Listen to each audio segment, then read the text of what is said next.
Hey, remember that video I did about that Bounding into Comics article concerning the gender swapping of a character from the boys comic book now for the season 2 of the TV series called Stormfront? Well, here's another one. Amazon's The Boys showrunner Eric Kripke confirms season 2 will include storyline about rise of white nationalism. Yeah.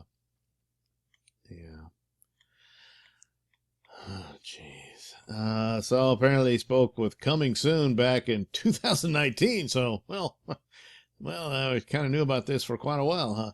Anyway, he says, yeah, our version of Stormfront kind of evolves over the season. And I think the comic book's version of Stormfront, which, again, great respect to the comic, which I love. It's a pretty straightforward character, you know? The first lines out of his mouth are like, Snell. He's pretty straight up like a full-on, and you know the rules, you can't say the word, the World War II nasty party member. And it's hard to do reveals with a guy like that. Why is it hard? I mean, you could keep it pretty much a secret and then it kind of comes out. Like anything in a plot. It's just stupid. No, you just want a gender swap. You know, it's what you Hollywood people do. You know, you think that's some achievement. So, and then you don't have the spine to admit it. Anyway, Kripke then details they decided to turn Stormfront into a female character because this is what's confusing, because of the rise of white nationalism. So, is Aya Cash going to be a white nationalist? You know, is she like I said, hey, this might be an interesting character if she's supposed to be the female version of Stormfront, in that she's a, you know, an over-the-top militant feminist who would prefer to exterminate all men or something like that. And I think, well, that might actually be interesting. So, maybe, but I was rather doubting it. I figured they were going to put her up to be quite the heroic character, but with maybe one flaw, that she goes a little too far or some crap like that, and it'll be kind of a sad story. But that she's supposed to be this main adversary for Homelander, who, yeah, he's a monster. So, So, yeah, it's too hard to do it as the band because he's already obvious or some crap, and so we're going to have her be the character because for some reason that won't be obvious. I don't know, but anyway, but where the idea emerged, and without spoiling too much, what I'll say is under the writer room mantra of bad for the world, good for the show. We're all news junkies, and we tend to pay attention to things that are happening out there in the world.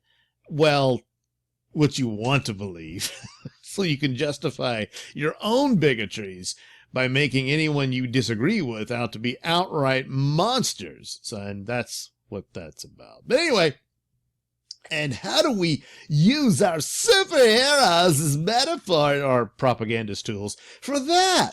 And I am horrified and sad to report that there is a rise of white nationalism. Don't worry, I got good news for you. It's not true. I mean, there's a handful of idiots who are desperate for attention, and leftist idiots like you, Kripke, are all too willing to give it to them, to make them seem larger and more powerful than they really are.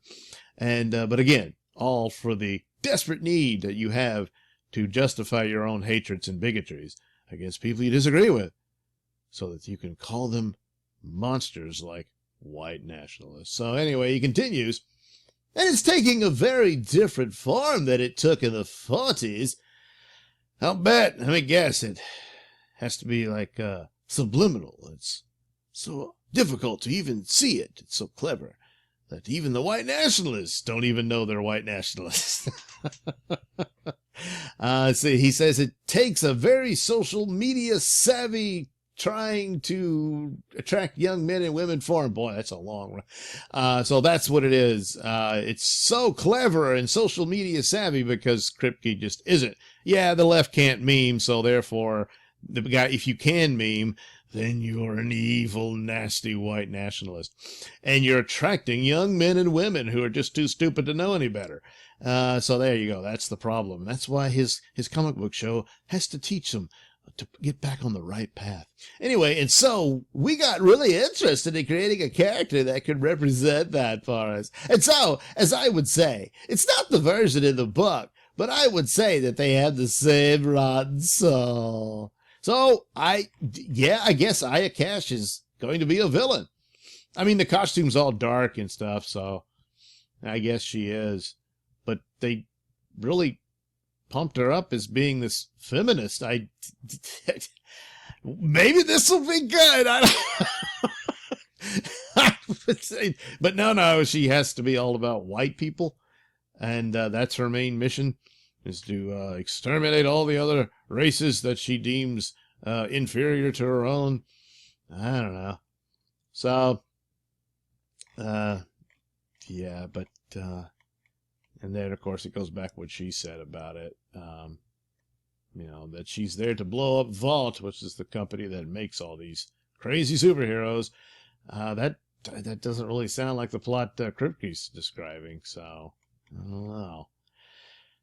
Oh, boy. But every time some show or film, what have you, does, how many times we got to see this? How many times?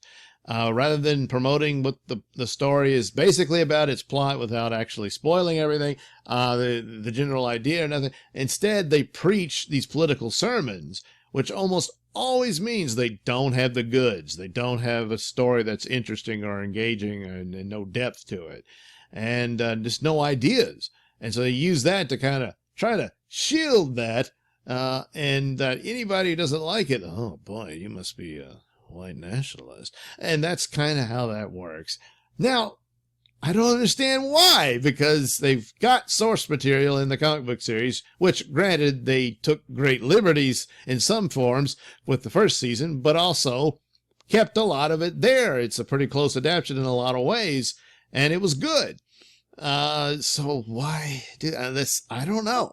Did they really completely abandon the series to the point that they have a series of crap for the follow-up, and so so this is just going to be a bad season, so they preach this? I don't know, but it seems to happen every time. So this is it's just sad, because season 1 was pretty good. Or it's just that they lure you in with a good season that's just basically entertaining, and then you get the sermon. Yeah, the sermon. So, because you're stupid, you understand? You're beneath them, and you need to get educated. No more fun for you.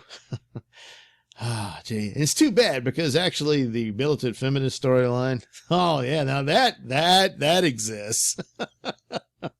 But yeah, there's no way in hell that's going to be the direction of that character. So, oh well, what are you going to do, You just can't have nice things. Thank you for watching and listening. Say, why not like and subscribe, and check out that link description below. That'll take you to my many stores that have plenty of goodies for you, most notably my comic book, Night Night, over at IndiePlanet.com. You can also catch my podcast, Mr Nailsin Show, over at RadioMisfits.com, and you can also watch my videos over at BitChute.